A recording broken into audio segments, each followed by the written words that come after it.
इसी बीच बड़ी खबर आ रही है। दिल्ली एनसीआर में ठंड और कोहरे की दोहरी मार देखने को मिल रही है। अधिकतम तापमान गिरकर 16.9 डिग्री सेल्सियस हो गया है। कई जगहों पर विजिबिलिटी बेहद कम हो गई है। वाहन चालकों की मुश्किलें भी बढ़ गई हैं और वेदर डिपार्टमेंट की तरफ से पहले येलो अलर्ट जारी किया गया था, लेकिन अब ऑरेंज अलर्ट जारी कर दिया गया है। और ये तस्वीरें आपको दिखा रहे हैं कि अब विजिबिलिटी इतनी ज़्यादा कम है कि दिन में भी हेडलाइट जलाकर लोग चलने को मजबूर हैं। और एक बार फिर से एक तरफ पॉल्यूशन का तो सितम था ही, लेकिन अब ठंड की वजह से भी विजिबिलिटी बेहद ज़्यादा कम हो गई है। अधिकतम तापमान जो है गिरकर 16.9 डिग्री सेल्सियस हो गया है। तो कई ऐसे इलाके हैं जहां पर विजिबिलिटी कम होने की वजह से वाहन चालकों की मुश्किलें भी बढ़ चुकी है। आपको बता दें कि शनिवार और रविवार का दिन सबसे ज़्यादा ठंडा दिन दर्ज किया गया है। मौसम विभाग की तरफ से कहा गया है। तो लगातार यहाँ पर ठिठुरन जो है वो बढ़ती नजर आ रही है और आज को लेकर ऑरेंज अलर्ट मौसम विभाग की तरफ से जारी किया गया है, क्योंकि कई ऐसे इलाके हैं जहां पर लगातार तापमान में गिरावट दर्ज की जा रही है। पूरे दिल्ली एनसीआर का यही हाल है, कोहरे का सितम है। आपको बताते चले कि इस बीच जो है दिल्ली समेत पूरे एनसीआर यानी कि यहाँ पर नोएडा, ग्रेटर नोएडा, गाजियाबाद समेत फरीदाबाद, कई ऐसे इलाके जहां पर विजिबिलिटी कम होने की वजह से आमजन की मुश्किलें भी लगातार बढ़ती जा रही हैं। और ऐसे में वेदर डिपार्टमेंट ने एक बार फिर से अलर्ट घोषित किया है। आपको बता दें कि शनिवार का दिन भी काफ़ी ज़्यादा ठंडा दिन रहा और आज भी यानी कि रविवार के दिन भी अब सड़कों पर सन्नाटा पसरा हुआ है। लोग अपने घरों में कैद हो चुके हैं क्योंकि विजिबिलिटी कोहरा बहुत ज़्यादा है और विजिबिलिटी बेहद कम है। आमजन की मुश्किलें लगातार बढ़ रही है और वेदर डिपार्टमेंट का ये भी कहना है कि आज का दिन भी काफ़ी ज़्यादा ठंड रह सकता है। आपको बताते चले कि इस बीच जो है कई ऐसे इलाके जहां पर मुश्किलें लोगों की जो है काफ़ी ज़्यादा बढ़ रही हैं। इसी बीच हमारे साथ कंचन जुड़ चुकी है फोन लाइन पर। कंचन, विजिबिलिटी बेहद कम है और तो इसी बीच हमारे साथ कंचन जुड़े हुए हैं। कंचन, लगातार हम देख रहे हैं कि विजिबिलिटी बेहद कम है। वेदर डिपार्टमेंट का क्या कुछ कहना? देखिए, बिल्कुल दिल्ली एनसीआर जो है इस वक्त दोहरी मार्ग से गुजर रहा है। पहले तो सर्दी, दूसरा जो है कोहरा।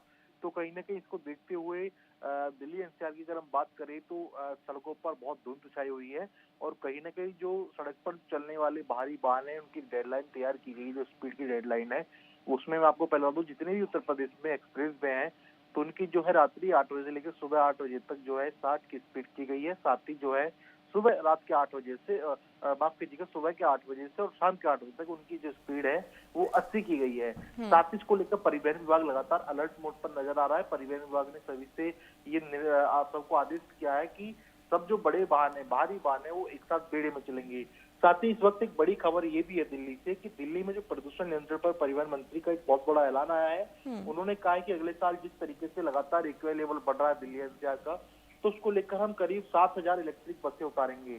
तो कहीं ना कहीं दिल्ली सरकार इसकी अब जो अगली साल को लेकर जो है, क्योंकि जिस तरीके से लगातार एक्यूआई लेवल बढ़ रहा है उसको देखते हुए दिल्ली सरकार लगातार चिंतित है। साथ ही जो उल्लंघन करने वाली गाड़ी को ग्रेप फोन लगा हुआ दिल्ली एनसीआर में। साथ ही लेकिन कुछ जो लोग हैं वो कंसिस्टेंट राइड चला रहे हैं और उन पर जुर्माना भी लगाया जा रहा है। तो कहीं ना कहीं साथ ही जो BS6 से नीचे के वाहन है सभी को पर चेकिंग की जा रही है और जितने वाहन BS6 से नीचे हैं, जो डीजल वाहन हैं, उनके खिलाफ कार्रवाई की जा रही है। जी कंचन, यानी कि ये कहना बिल्कुल गलत नहीं होगा कि एक तरफ ठंड की तो मार है ही, लेकिन दूसरी तरफ कहीं ना कहीं पॉल्यूशन की वजह से भी लोगों की मुश्किलें बढ़ गई हैं।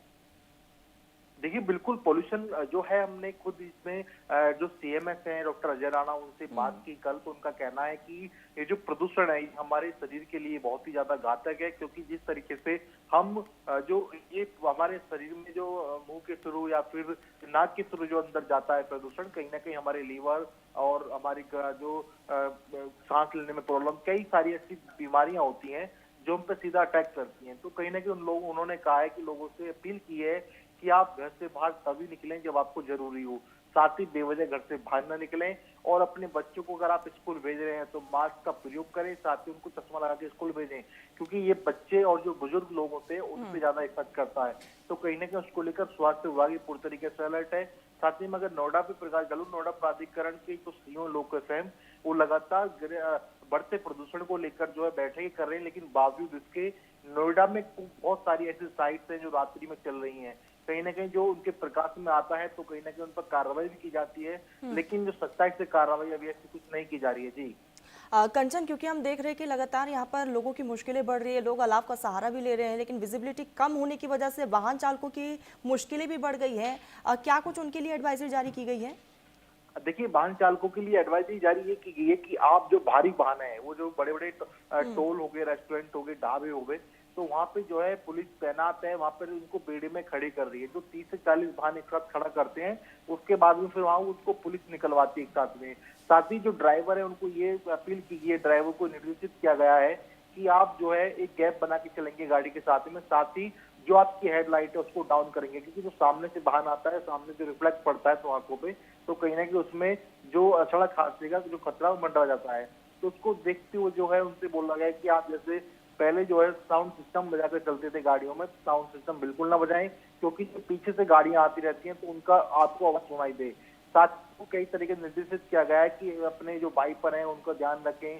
साथ ही कई सारी ऐसी चीजें जिनको निर्देशित किया गया है ड्राइवरों को। जी कंचन, बने रहिएगा। ये तस्वीरें हम दिखा रहे हैं, अलग अलग जगहों की ये तस्वीरें हैं, इससे भी आप अंदाजा लगा सकते हैं कि फिलहाल क्या कुछ सिचुएशन इस वक्त वहां पर मौजूद है। और आप ये देखिए, राष्ट्रीय राजधानी दिल्ली की तस्वीरें हैं। कई ऐसे एरिया और इलाके हैं जहां पर विजिबिलिटी बेहद ज़्यादा कम है, यानी कि अगर आपके करीब भी कोई खड़ा होगा तो आप बिल्कुल नहीं देख पाएंगे। कई तस्वीरों में आप ये भी देख रहे हैं कि लोग अलाव का सहारा लेते हुए नजर आ रहे हैं।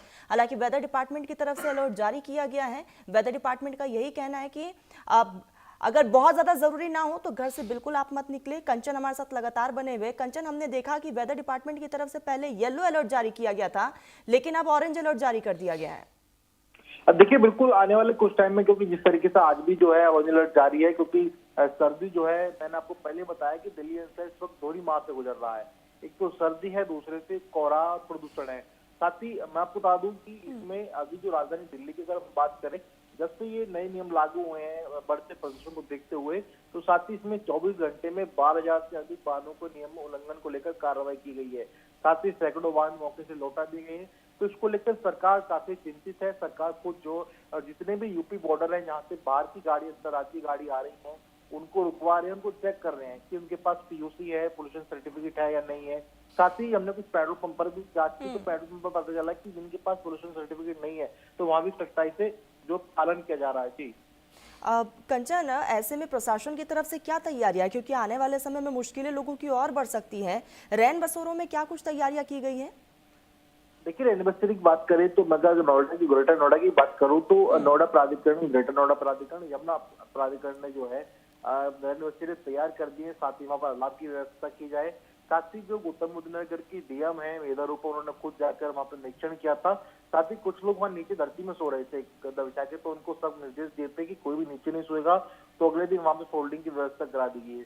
साथ ही रैन बसेरे में जो लोग हैं वहाँ ठहर रहे हैं, वहाँ पे जो व्यवस्था है वो की गई है। साथ ही अलाव की व्यवस्था है, पानी की व्यवस्था है, जो रैन बसेरे के अंदर व्यवस्थाएं होती हैं, कंबल, वो सारी व्यवस्था की गई है।